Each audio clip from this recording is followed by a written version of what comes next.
Jadi, saudara, engkau akan melihat kemuliaan Allah. Jadi, saudara, kenapa dia berkata kepada Bapa di surga? Supaya mereka percaya engkau telah mengutus aku. Orang Israel nggak percaya Yesus diutus Allah. Mereka cuma mau mujizat saja, cuma tunggu-tunggu apa yang dia mau buat.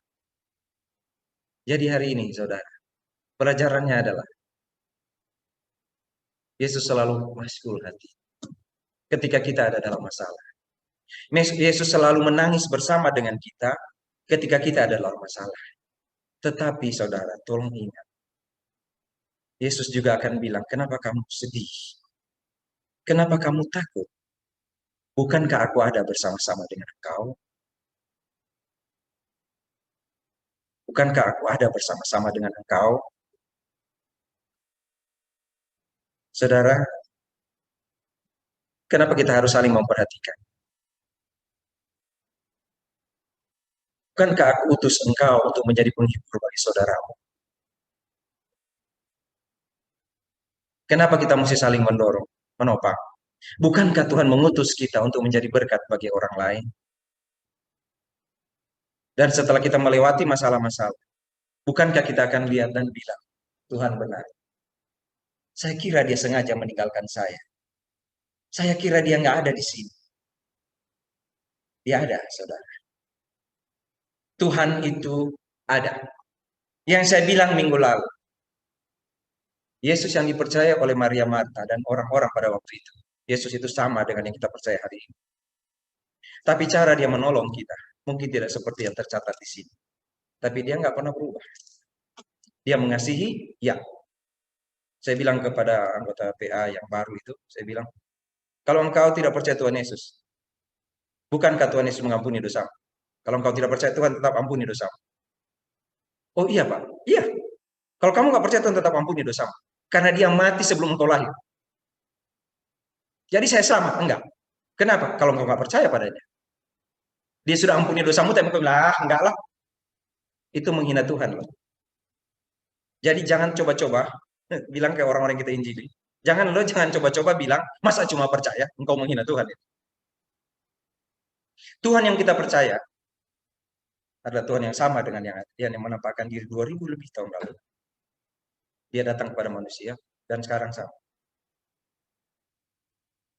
Apa yang dapat kita lakukan? Jika cuma sedikit saja, belajar dari orang Yahudi aja. Yang nggak percaya itu tuh mereka datang pada Maria dan Marta kan? Seorang bapak dari keluarga Moses WA saya, Pak Sony, saya ingin menggantikan Ibu Ruth, saudara saya. Kalau Pak Sony ada kebutuhan, kalau ada teman-teman Pak Sony butuh, tolong bilang ke saya. Kalau ada yang butuh, apalagi apa, tolong bilang ke saya, Pak. Tolong bilang, segera, Pak. Sadar. Menurut saudara, saya mau bilang nggak kalau ada yang butuh? Jawab aja sendiri. Kenapa dia bilang begitu? Karena dia apa tegur saya. Dia bilang, Pak, saya baca di WA, pendeta-pendeta itu ambil itu cerita apa? Tukidi, siapa? Apa itu Ariel? Tukidi? Tukidi atau siapa tuh yang kasih 2 triliun itu? Enggak tahu, pokoknya ada. Tukidi apa itu? Yang tahu siapa? Tukidi, Takidi. Ya pokoknya itu ya. Saya nggak tahu karena saya nggak kenal, saya nggak dapat duitnya soalnya. ID. Taidi. Kalau Taidi. ID. Kalau Taidi itu teman penginjil kita. Ya. Ya pokoknya dia. Katanya dia bilang gini ke saya, Pak. Itu pendeta-pendeta posting itu, Pak. Supaya apa? Supaya tunjukkan kepada jemaat harus berkorban, Pak. Itu si Taidi, Taidi atau siapa? Itu sudah beri, Pak. Jadi katanya harus memberi. Terus saya tanya, ya iya Pak, terima kasih banyak ada tuh Bapak itu. Tapi ngapain kita mau posting-posting kalau kita juga bisa memberi walaupun dikit? Saya bilang kayak Bapak itu. Ngapain kita mau posting-posting?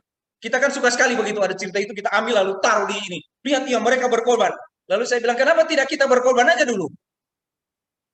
Saya bilang ke bapak itu maksudnya. Bapak apa ibu itu? Saya bilang ke mereka lah. Kenapa nggak kita aja? Dia bilang benar Pak Sony. Benar ya. Kenapa kita bangga sekali orang memberi, padahal kita bisa tapi tidak melakukan. Sudah bertentangan ini dengan yang saya bilang dari awal ya. Yaitu kita perlu dana untuk ini, itu, tapi jemaat kita tidak urus. Ada jemaat tidak ada ibadah tapi bangga sekali punya gedung gereja gitu. Ya kan? Tapi ya puji Tuhan lah ada gedung gereja, biar nggak ada orang. Biar nggak ada kegiatan. Puji Tuhan. Kenapa kita tidak beri aja? Lalu saya dapat laporan keuangan dari Pak Agung. Pak Agung, saya boleh sebut angka nggak? Nggak boleh ya. Ya, serius. Hebat banget ini. Ada yang transfer. Banyak sekali. Saya bangga sekali, saudara. Memberi. Tapi Tuhan Yesus menangis nggak ya kira-kira? Saya sedih. Terus terang. Karena saya tahu kita dalam keadaan sekarang. Ya kan? Kita tidak mudah loh hidup ini. Hari-hari ini. Untuk tidak batuk aja udah puji Tuhan. Berat. Berat sekali. Iya kan? Tapi begitu ada saudara bisa berkorban. Saudara bisa berkorban sampai bisa ikut ibadah ini kali ini. Ada beberapa orang yang saya lihat baru kali ini bersama-sama dengan kami. Terima kasih, minta maaf kalau caranya saya seperti ini, saya minta maaf. Nanti saya belajar berkhotbah lebih bagus lagi. Oh, nanti jadi penginjil besar. Oh enggak. Saudara-saudara berkorban. Apakah Tuhan tidak peduli pada saudara? Apakah Tuhan tidak peduli pada saya? Apakah Tuhan tidak peduli pada siapapun? Dia peduli. Sangat peduli. Supaya engkau belajar percaya. Pak Agung sudah saksikan itu. Semua orang yang melewati ini baru COVID loh. Setelah melewati baru dia bilang, oh saya mengerti sekarang. Kalau Tuhan itu jaga kita, kalau Tuhan itu berkati kita, emang benar-benar diberkati. Tapi kita lewati dulu baru tahu ya. Saudara, saat ketika Yesus bilang pada orang, pada Lazarus keluar, dan dia bilang, bukalah kain-kain itu, dan biarkan dia bebas. Saudara bayangkan nggak perasaan Lazarus waktu itu? Mati loh saudara, 4 hari loh, 4 hari. Ini nanti ada pertanyaan hari Rabu ini. Kalau yang 4 hari udah di surga, kenapa dia balik lagi ya? Waktu itu belum sampai surga kali ya. Kalau dia belum kenapa dia, ini kemana dia? 4 hari. Hah? 4 hari, dia sampai di surga terus balik lagi. Mungkin masalah harus dong, ya, kalau tahu begini mendingan gak usah balik kan. Mas sudah di surga disuruh balik lagi? Atau dia kemana ya? 4 hari loh. Sayang sekali ya, sudah jam 11. Jadi sudah mesti tutup nih khotbah. Jadi itu tidak dibahas. Saudara, tetapi Tuhan bilang biarkan dia bebas. Biarkan dia bebas. Nanti sudah itu saudara akan lihat. Nanti kita bahas lagi berikut. Saudara akan lihat apa yang terjadi dengan apa yang akhirnya membuat, kalau kita lihat situ kan, apa efek dari ya, dibangkitkannya Lazarus. Hari ini kita cuma mau belajar tentang orang-orang Yahudi yang bersama-sama dengan Maria dan Marta. Tapi mereka bertanya, bukankah dia dapat melakukan lebih? Sama dengan kita. Lalu Maria dan Marta yang percaya sungguh-sungguh kepada Tuhan. Sangat percaya, sangat tahu. Tapi ada saat mereka bilang, sudah 4 hari itu. Engkau memang pasti akan lakukan. Tapi mungkin bukan hari ini. Sudah tidak dapat Tuhan. Kami sudah rela kok. Nggak apa-apa, biarlah dia pergi. Yang penting Tuhan ada di sini dan memberi kekuatan kepada kami bahwa Engkau adalah kebangkitan dan hidup. Sudah cukup. Sudah 4 hari. Tahu Tuhan bilang apa ke mereka? Buka itu Pak. Saudara, 4 hari kematian itu nggak ada urusan buat Tuhan. Buka itu. Saya akan lakukan sesuatu. Kalau hari ini kita ada masalah, apakah terkurung di dalam rumah? Apakah dia ada di rumah sakit? Apakah masalah-masalah yang lain? Kita akan bilang pada Tuhan, tapi Tuhan terlalu berat. Kami sudah rela. Itu iman juga, saudara. Tapi tolong hati-hati, jangan bikin Tuhan masuk. Jangan bikin Tuhan terharu dan menangis. Karena kita sebenarnya tidak percaya pada apa yang Tuhan katakan. Sepertinya kita percaya, ya sudahlah terserah Tuhanlah. Kan bagus itu. Tapi saudara tambah dikit, boleh nggak? Terserah Tuhanlah, karena Tuhan lakukan pasti baik, dan saya menunggu terus apa yang akan Tuhan lakukan. Itu akan menguatkan kita, saudara. 4 hari, nggak ada masalah kok 4 hari. Saudara yang kasih dalam Tuhan Yesus, dan Tuhan Yesus nggak pernah terlambat, dan tidak pernah terlalu cepat datang menolong. Hari, saat yang tepat. Supaya kamu belajar percaya. Supaya kamu melihat kemuliaan Allah.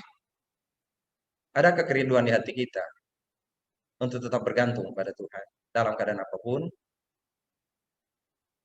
Adakah kerinduan di hati kita untuk Tuhan, saya ingin melihat kemuliaan seperti yang sudah saya lihat dalam hidup saya sepanjang hidup saya. Seperti yang saya sudah lihat dalam kehidupan saudara-saudara seiman saya. Dan kemuliaan seperti apa yang akan Tuhan tunjukkan? Apakah kemuliaan seperti dia membangkitkan Lazarus? Mungkin tidak. Tapi Tuhan itu tetap sama. Tuh dia setelah Lazarus kan mati lagi kan? Dia nggak bangkitkan lagi kan? Kenapa? Sudah cukup.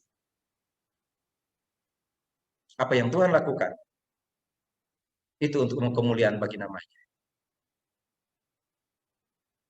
Tadi pagi saya baru terima WA.